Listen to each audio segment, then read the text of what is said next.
2019 Avengers Endgame génère plus de 2 milliards de recettes dans le monde. Un record absolu. Le film marque la fin de 10 ans de stratégie marketing impitoyable de la part de Marvel.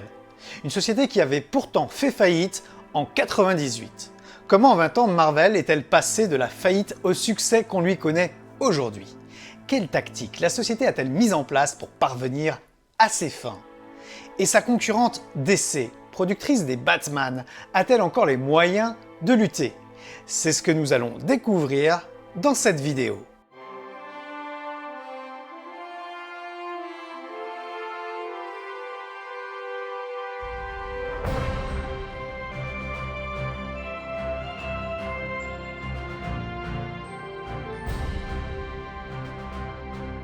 Jusqu'au début des années 2000, DC Comics, épaulé par sa maison mère Warner Bros, régnait en maître sur le cinéma de super-héros. Premier gros succès, le Superman culte incarné par Christopher Reeve. Sorti en 1978, le film a généré plus de 300 millions de dollars. Compte tenu de l'inflation, c'est l'équivalent de plus de 530 millions de dollars de recettes dans le monde. La somme est tellement énorme qu'il a fallu attendre 1989 pour voir un autre film de super-héros le battre, Batman de Tim Burton.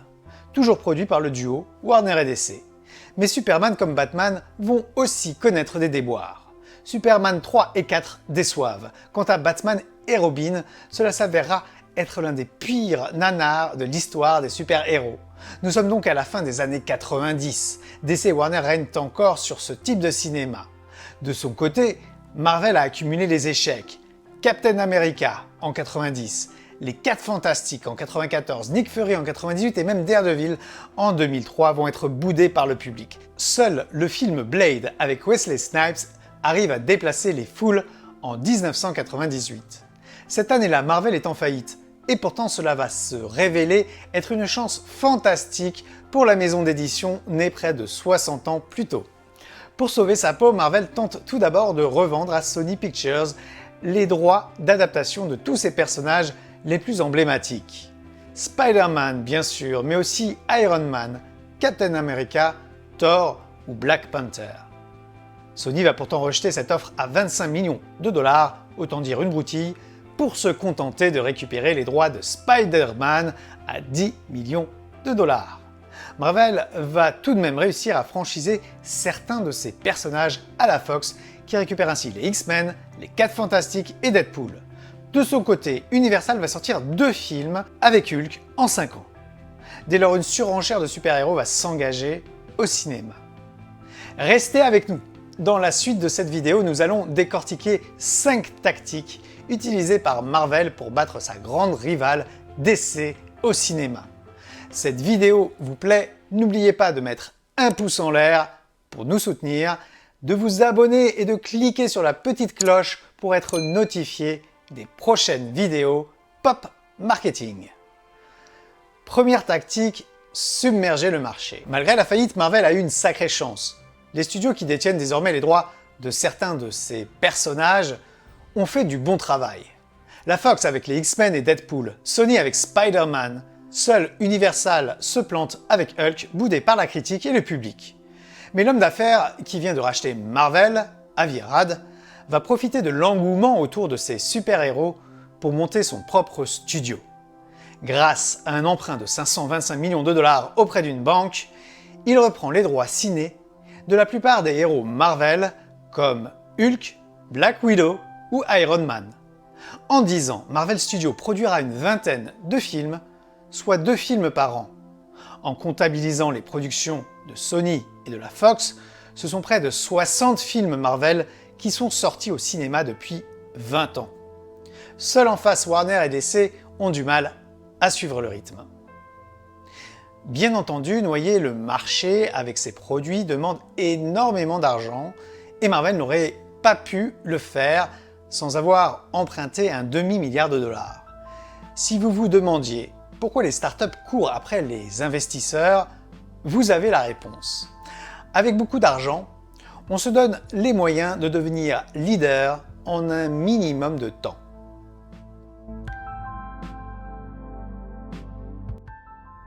Deuxième tactique, miser sur un univers cohérent.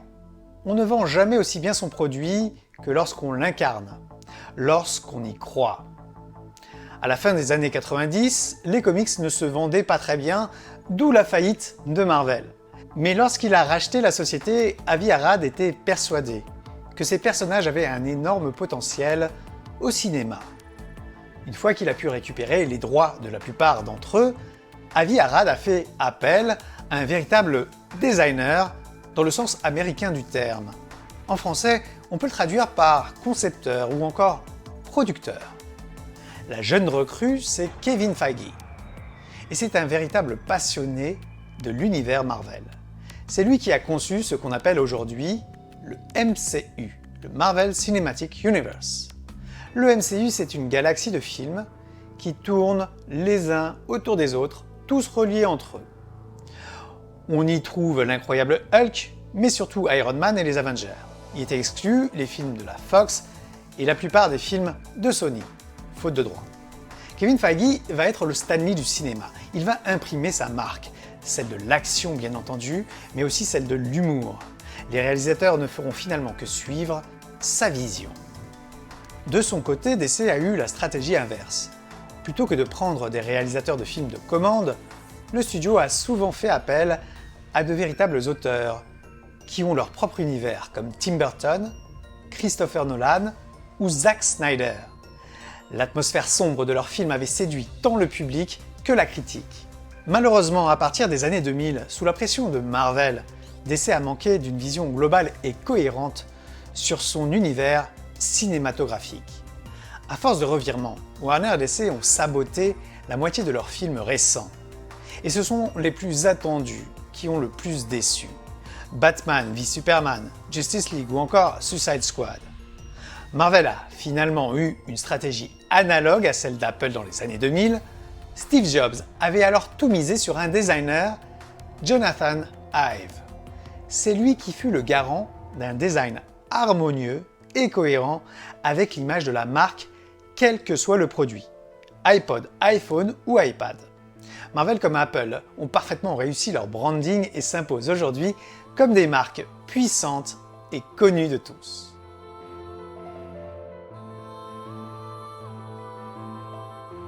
Troisième tactique, faire du teasing. 2005 est une année charnière, c'est là où tout commence pour Marvel Studios qui vient de percevoir ses 525 millions de dollars. C'est aussi cette année que Netflix se lance dans le streaming. Or Netflix, c'est aujourd'hui plus connu pour ses séries que pour son catalogue de films. Normal, le public a tendance à s'attacher aux personnages récurrents. Warner DC l'a bien compris depuis longtemps en ayant investi massivement sur le média TV avec des séries comme Lois & Clark dans les années 90, Smallville dans les années 2000 ou encore Arrow qui vient de se terminer. Le génie de Marvel est d'avoir transposé l'univers des séries au cinéma, de manière subtile mais terriblement efficace. Chaque film du MCU propose une scène post-générique qui révèle un peu du prochain film en production tout en gardant un certain mystère. Ces scènes font l'objet d'intenses débats sur les réseaux sociaux et font monter le désir de voir la suite. Les films de Marvel Studios peuvent bien entendu se voir indépendamment les uns des autres, mais ils restent reliés par un fil rouge jusqu'au dénouement final d'Avengers Endgame. Warner DC a bien tenté d'imiter son concurrent, mais trop tard.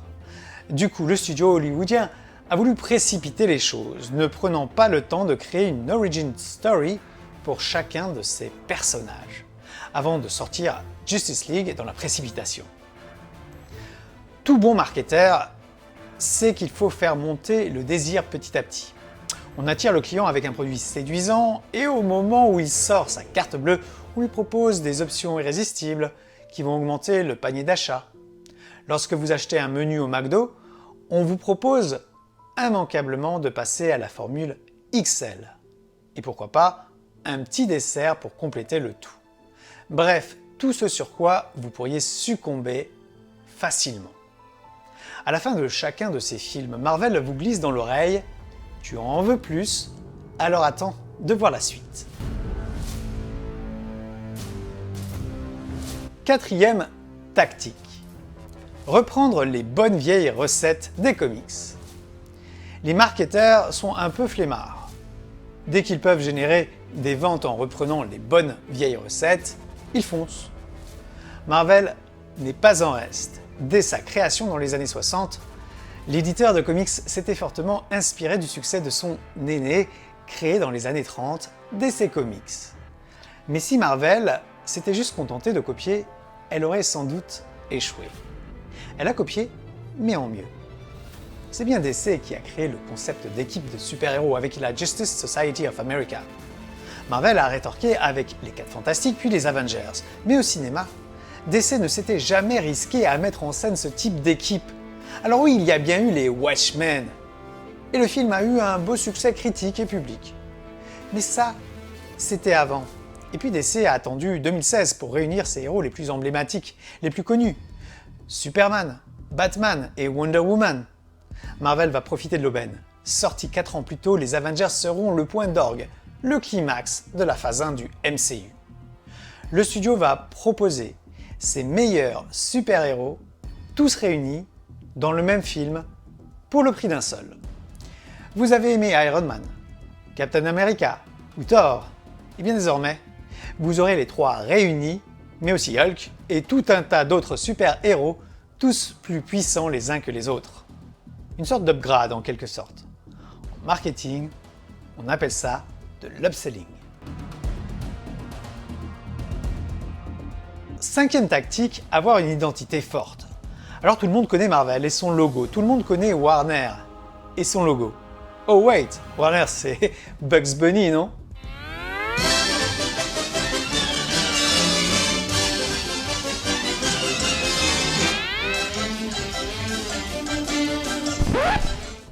Trêve de plaisanterie, on a 2 problèmes avec DC. Le premier, c'est que la marque est trop attachée à Warner. Le second, c'est qu'elle s'efface devant ses personnages Batman, Superman ou Wonder Woman. Le grand public ne connaît pas DC. D'ailleurs, alors que le logo Marvel est resté à peu près le même depuis 20 ans, celui de DC n'a cessé de changer. Là où Marvel procédait à de petites retouches, DC revoyait la façade de fond en comble. Or, une entreprise qui change sans cesse de logo est souvent une entreprise en crise, en perte d'identité. Surtout si on ne connaît que le nom de ses produits. Ici, les produits, ce sont les super-héros Batman ou Aquaman. Le risque pour une entreprise en perte d'identité, c'est qu'elle disparaisse. Qui connaît encore la marque Mota? Quasiment personne. Pourtant, elle est à l'origine des glaces Magnum. Mota était une marque leader dans les années 80. Elle a depuis été absorbée par Miko. Marvel est devenue une marque tellement puissante que même Disney n'ose y toucher. Alors que la firme aux grandes oreilles a racheté Marvel en 2009 pour 4,3 milliards de dollars, elle ne songe nullement à faire disparaître la marque. Bien au contraire, sur la plateforme de streaming Disney+, le logo Marvel figure en bonne et due place aux côtés de Star Wars et de National Geographic. Alors Marvel a-t-il vraiment tué DC? Marvel domine largement les films de super-héros aujourd'hui, mais nous l'avons vu, ce n'était pas le cas il y a seulement 10 ans. On n'est jamais à l'abri d'un revirement de situation. DC a démontré qu'elle était capable de mobiliser autour de ses super-héros. The Dark Knight, Aquaman ou Wonder Woman ont été des succès, autant critiques que publics. Et n'oublions pas qu'avant d'être à son apogée, Marvel a produit pas mal de films très moyens, ceux des années 90 bien entendu, mais aussi plus récemment Hulk, Thor, Captain America ou Ant-Man, qui sont loin d'avoir fait l'unanimité à leur sortie. Mais aujourd'hui, il semble que la stratégie de Marvel est tellement parfaite qu'on a tendance à lui pardonner plus facilement. Peut-être aussi que DC souffre du fait que finalement ces super-héros étaient au départ plus connus et populaires que ceux de Marvel, si on accepte l'inusable Spider-Man. Un mauvais Batman fait plus de bruit qu'un mauvais Captain America. Rien n'est joué pour la prochaine décennie et si la stratégie de Warner DC n'est toujours pas très claire aux yeux du public, le succès du film Joker, qui a dépassé le milliard de recettes malgré un faible budget, peut redonner espoir aux studios américains. Si vous voulez mon avis, je pense que c'est un signe. C'est la 3e fois que ce super vilain cartonne au cinéma. La première dans Batman de Burton, la seconde avec The Dark Knight et enfin dans le Joker de Todd Phillips. Le succès des prochains Warner DC, et plus globalement des films de super-héros, tient donc peut-être au charisme de leur super-vilain. Après tout, le très moyen Venom, produit par Sony en 2018, a lui aussi explosé le box-office. Reste qu'avec le temps, le camp Marvel est devenu très puissant, la Fox appartenant désormais également à Disney. Marvel a récupéré les droits des X-Men et de Deadpool. En outre, les films annoncés pour les prochains mois figurent parmi les plus attendus par les internautes.